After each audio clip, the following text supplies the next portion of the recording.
السلام علیکم DNN news کے ساتھ میں ہوں عظمیٰ راحیل۔ سردار عبدالرحیم پاکستان مسلم لیگ فنکشنل کے امیدوار ہیں۔ آپ حلقہ NA 249 سے الیکشن میں حصہ لے رہے ہیں۔ آئیے ان سے بات چیت کرتے ہیں۔ السلام علیکم سر، کیسے ہیں آپ؟ ہاں، اللہ کا شکر ہے، بہت شکریہ۔ سر ہم آپ کے پاس آئے ہیں، ہم آپ سے پوچھیں گے کہ ایک تو سب سے پہلی بات کہ آپ اس وقت الیکشن میں حصہ لے رہے ہیں، تو آپ کی پارٹی مسلم لیگ فنکشنل کا منشور کیا ہے؟ دیکھیں، مسلم لیگ نے پاکستان قائم کیا، یہ جدوجہد تھی مسلم لیگ کی جس کی وجہ سے پاکستان قائم ہوا۔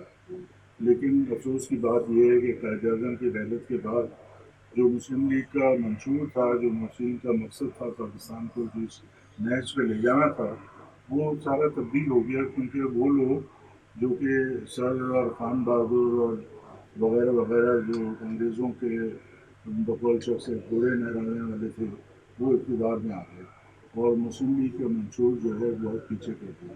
یہی وجہ ہے کہ بعد میں جا کے جو ہے وہ لوگوں میں دوریاں پیدا ہو گئیں، پروونشلزم، پیروکی سیاست ہو گئی، فرقہ وارانہ سیاست ہو گئی، زبان کی بنیاد پہ سیاست ہو گئی، یعنی کہ مختصراً بھائی کو بھائی سے لڑایا گیا۔ تو مسلم لیگ کا جو ہماری پاکستان مسلم لیگ فنکشن ہے، ہم نے وہ پرانا منشور جو ہے اس کو اپنایا ہے، اور ہم چاہتے ہیں کہ آپ پورے پاکستان کو متحد کریں، پاکستان کو ایک ویلفیئر اسٹیٹ بنائیں، اور خصوصی طور پر سندھ میں جو ہے ہمارا نعرہ ہے متحد سندھ اور مضبوط پاکستان۔ سندھ میں جو حالات ہیں آپ کے سامنے ہیں کہ مختلف سیاسی جماعتیں آئیں، انہوں نے لوگوں کا بٹوارا کیا۔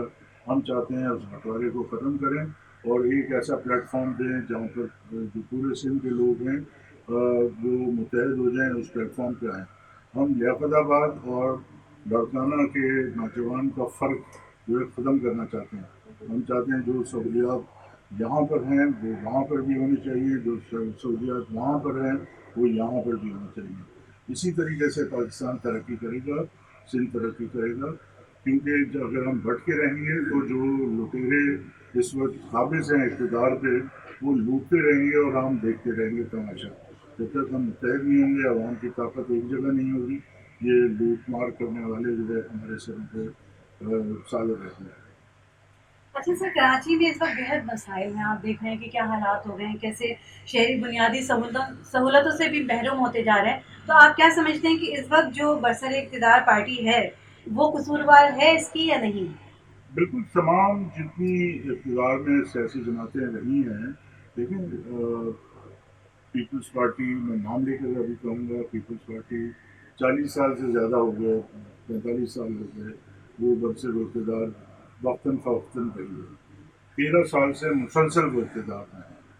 اسی طریقے سے جو کراچی کو اپنا سمجھتے تھے کہ کراچی ہمارا ہے، MQ، وہ بھی اقتدار میں رہی ہے، لیکن کراچی کے لوگوں کی حالت جو ہے وہ بد سے بدتر ہوتی چلی گئی۔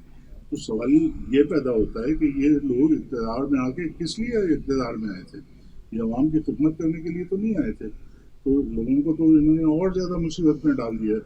تو ایسے ایسے علاقے ہیں جو کہ آپ جائیں تو آپ کو لگتا ہی نہیں ہے کہ وہ یہ شہری علاقہ ہے، اور جو 85% لوگ جو ہے فضلہ ملا ہوا پانی پیتے ہیں، اور اس سے زیادہ اور کیا کہہ سکتا ہوں میں کہ جو لوگوں کی ابتر حالت ہے اس کے بارے میں۔ اسکولس کو دیکھیں تو وہاں تعلیم نہیں ہے، ماسٹر نہیں ہے، فرنیچر نہیں ہے، دیواریں ٹوٹی ہوئی ہیں، چھت ٹوٹے ہوئے ہیں۔ آپ ہیلتھ کیئر اگر یونٹس کی بات کریں تو وہاں دوائیاں نہیں ہیں، انجیکشنز نہیں ہیں، کتے کے کاٹنے کی ویکسین نہیں ہے، ڈاکٹرز نہیں ہیں، اور جو اپیریٹس ہے وہ نہیں ہے، استعمال شدہ سرنجیں وہ دوبارہ سے استعمال کرتے ہیں جس سے بیماریاں اور زیادہ پھیلتی ہیں۔ تو صحیح کہا کسی نے کہ کوئی اگر صحت مند آدمی بھی سندھ کے کسی ہیلتھ کیئر یونٹ میں چلا جائے تو وہ بیمار ہو کے واپس آتا ہے۔ تو جو بنیادی چیزیں ہیں، نہ پانی ہے، نہ بجلی ہے، نہ ہیلتھ سروسز ہے، نہ ایجوکیشن ہے، تو پھر یہ گورنمنٹ کر کیا رہی ہے؟ صرف گورنمنٹ جو ہے وہ پولیس کے ڈنڈے کے ذریعے سے لوگوں کے دبا کے ان کے حقوق جو ہیں وہ سے انحراف کر کے حکومت چلاتے رہیں گے تو اس سے آپ کو کوئی فائدہ نہیں ہے۔ یہ جمہوریت پر کس کا؟ اچھا سر، یہ بھی بتائیے گا کہ اس وقت آپ نے بہت سی جگہوں پہ اپنے آفیسز بنائے ہیں، ان جگہوں پر جہاں پہ پہلے دوسری